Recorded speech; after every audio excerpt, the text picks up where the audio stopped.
चिंतन की अति स्वास्थ्य को क्षति। परम पिता परमात्मा ने हमें सोचने समझने की क्षमता दी है। अब हमारा चिंतन कैसा है? उचित चिंतन हमें सही निर्णय लेने, किसी समस्या का समाधान करने और जीवन में आगे बढ़ने की प्रेरणा देता है। जब यही चिंतन बहुत ज्यादा हो जाता है, अत्यधिक चिंतन करने लगता है, तो इस चिंतन ही तनाव, मन अशांत, अति चिंतन चिंता में बदल जाता है। तो व्यक्ति या तो भूत का सोच रहा है या भविष्य की उसकी चिंताएं हैं, और कई चीजें ऐसी हैं जो हमारे हाथ में नहीं है। भूत का प्रायश्चित कर सकता है। किसी ने कह दिया, छोटी छोटी बात पुरानी उठा लेगा, 10-20 साल पुरानी बात उठा लेगा, उन्होंने हमसे ऐसा कहा था। ये घर में, परिवार में आप देख लीजिए, रोज बात आएगी, बात समाप्त हो जाएगी, उसके बाद फिर से वो व्यक्ति जब नई बात आएगी फिर वही उठा लेगा कि तुमने ऐसा कहा था, या अकेले में वही घुटेगा, गुमसुम बैठा रहेगा।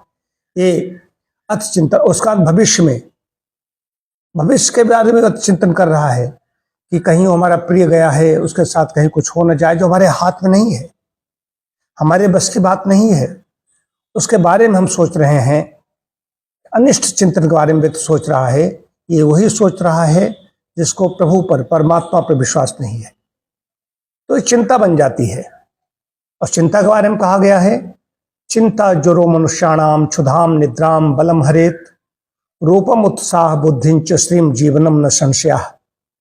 चिंता नाम का ज्वर हो जाता है जिसको, चिंता ज्वरो मनुष्याणाम, जिस मनुष्य को हो जाता है, क्षुधाम, पहले भूख चली जाती है, निद्रा चली जाती है, क्षुधाम निद्राम बलम, ताकत चली जाती है, रूपम, सुंदरता चली जाती है, उत्साह नष्ट हो जाता है, बुद्धिंच, बुद्धि नष्ट हो जाती है, बुद्धि कमजोर हो जाती है। जिनकी तीक्ष्ण बुद्धि होती है उनकी बुद्धि कमजोर हो जाती है।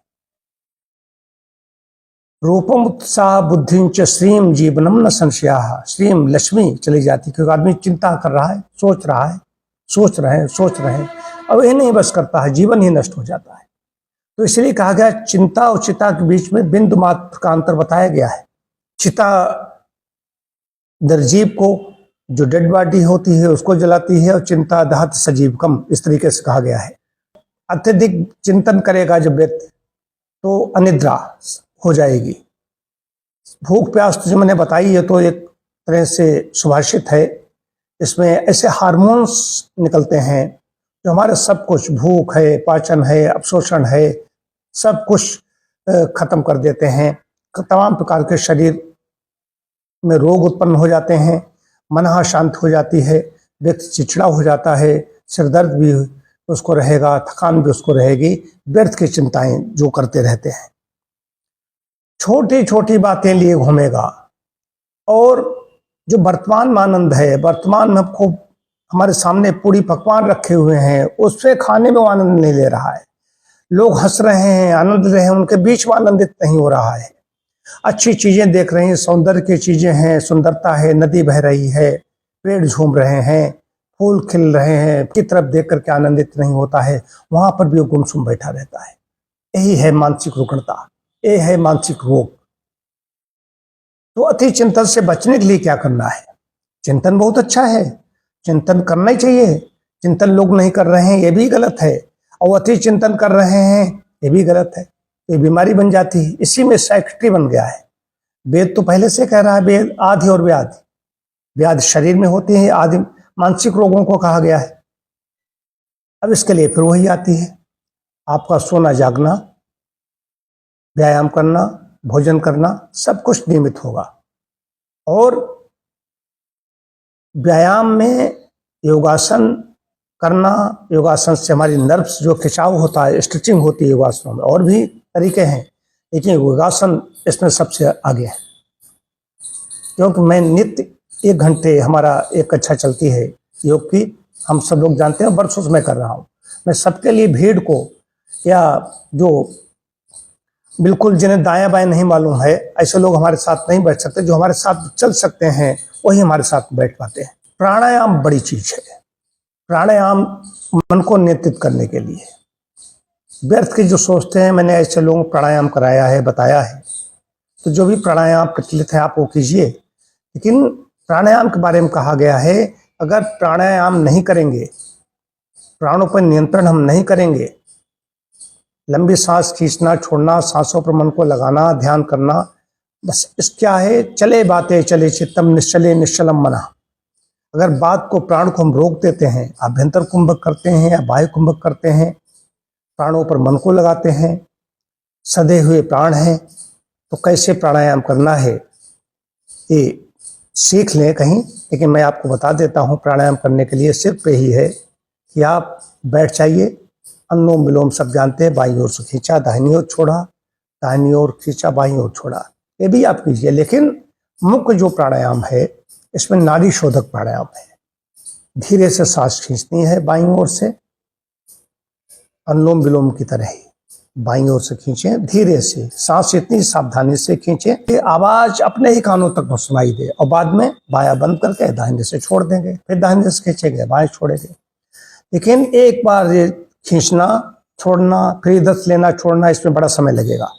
ये कम से कम 10 चक्र पूरे करें, फिर धीरे धीरे इसको बढ़ाएं।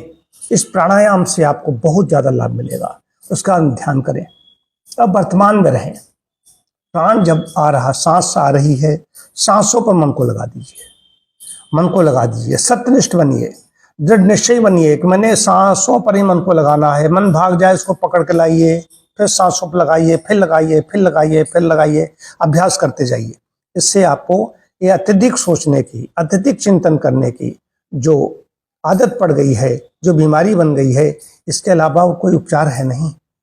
आप अगर नशीली दवाएं ले लेते हैं, बहुत तो बड़ी कोई व्याधि है, जरूर जाइए दवाएं लीजिए, लेकिन उनसे भी फिर उनको से छूटने की समस्या, तो दवाएं नहीं छूटती। हमारे यहाँ कई लोग ऐसे आते हैं, कहते हैं हम तो बराबर सोते रहते हैं, अलसाए रहते हैं, चैतन्यता नहीं रहती, चुस्ती फुर्ती नहीं रहती, गुमसुम बने बैठे रहते हैं, तो वो भी उसका दवाओं का भी नशा हुआ है। तो आप प्राकृतिक जीवन जिए।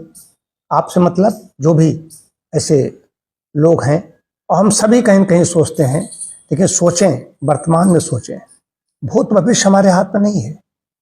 ये वर्तमान जो अभी मैंने आपसे बात प्रारंभ की, इसमें जो 5 मिनट निकल गए, ये कहाँ गए? ये भूत बन गया। तो वर्तमान, उस समय 5 मिनट पहले मैं सजग था, मैं बात करने के लिए मैं क्या बात करनी है क्या नहीं करनी, अब वहां पर मैंने झूठ बोल दिया आपसे। मैंने कह दिया मैं तो 1 घंटे रोज करता हूँ। हाँ, रोज करता हूँ, 1 वर्ष में भी मेरा ये नहीं छूटता है, तब मैं बोल रहा हूँ। तो अगर मैंने झूठ बोल देते तो मैं तो नहीं करता हूँ, हमारा अक्सर छूट जाते। अगर ऐसा होता, हमारा नहीं छूटता है, लेकिन तो हमारा प्रायश्चित करना पड़ता है, मैंने झूठ बोला। तो वर्तमान में सजग रहना है, सचेत रहना है, सावधान रहना है। तो अत्यधिक जो चिंतन करने के लिए, जो अति का चिंतन कर रहा है, उससे उसको छुटकारा मिल जाएगा और जीवन का आनंद लेना शुरू कर देगा।